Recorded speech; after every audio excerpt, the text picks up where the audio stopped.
Growing up wasn't easy. Lost in two tongues, speaking Somali at home, then going to school to learn English, it was tricky. We fled the bloodshed left in our homes, broken satellites so no one in our town could hear moans, smashed glass, bullets left marks on our walls. We fled for goodness, we fled for life. Didn't last in our refuge, we were searching for light. Huddled up in Italy, we seemed lost in the night. Other than our past, it seemed we never had a home in sight. Nothing secured, no roof, no car, not even a stone to throw to see fly. Cool. I started writing poetry when I was 12 years old. And I'm sure it was fully inspired by conversations with my English teacher. And poetry has always been something quite common in my family. I only found out 3 years ago, actually, that my grandmother used to write poetry back in Somalia. So yeah, early age. Hold up, flashback to a 12-year-old me. Grew up in close proximity to gangs and I'm still in search for what love means. Back then, I was called Flower Boy. I never had enough heat to hold the firearm because I knew kindness burned inside of me. Yeah, it was roughly about the same time when I was 12. I even remember the school year, I was in year 8, and it was about a girl who used to sit behind me in my French class.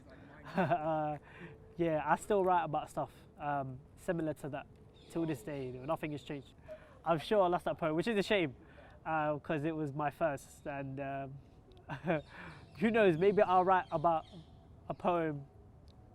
I'll write a poem about how I lost my first poem. I recently discovered I sleep with my passport under my pillow. That explains a lot. I now understand why I smell the air of new destination in my dreams.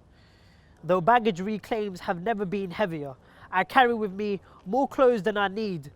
A symbol of something I am yet to find out, though I'm sure I'm supposed to direct me to something closer to home. Security, enjoy holding me up. Mohamed, yes, please step to the right. Who would have thought dreams could have me in trouble? Faith plays a massive role, I guess, in my poetry. I'm not that explicit about it, but I take a lot of inspiration from faith. So I've done several poems about the morning, particularly the morning prayer. And I don't explicitly talk about the prayer, but I talk about how I'm feeling at that moment, the surrounding, the atmosphere.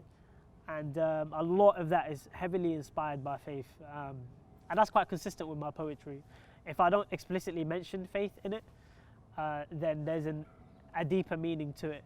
And that's often goes back to my faith. Oh, I like to laugh at myself. I like to laugh at myself. I like to laugh at myself. I like to laugh at myself.